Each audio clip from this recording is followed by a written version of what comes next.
Aunty আপনার কাছে আমার প্রথম জানতে চাওয়া, হিমি এত লম্বা কেন? এমনি লম্বা ফ্যামিলিগত। আঙ্কেল অনেক ফুফু লম্বা, রাইট? লম্বা, বাবা লম্বা। আমি কখনো আঙ্কেলকে দেখিনি, ফুপুকেও দেখিনি। সবসময় আপনাকেই আমি সাথে দেখি।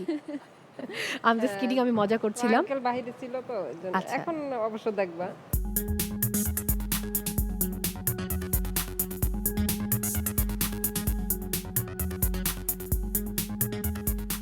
আন্টি কখন সবচেয়ে বেশি রেগে যান আপনি হিমির উপর? রেগে যাই যখন একটু হয়তো মোবাইল চালাচ্ছে বা কোনো মুভি দেখছে তখন ডাকতেছি শোনে না। একবার দুইবার ডাকলাম তখন না শুনলে আমি বিরক্ত আমি না হয়ে আমার যাই। অটো মানে কান অফ হয়ে থাকে। মানে আমি যখন কোনো কিছু করি ইভেন অ্যাক্টিং এর সময়ও আমি যখন সিনে থাকি আশেপাশে মানে আমি কনসেনট্রেশন এত ওখানে বেশি দিয়ে ফেলি। আমি একটু জানতে চাই যে তোমার মানে সবচেয়ে প্রিয় খাবার কি মায়ের হাতের? মায়ের হাতের হুম। খিচুড়ি আর অনেক টাইপের ভর্তা।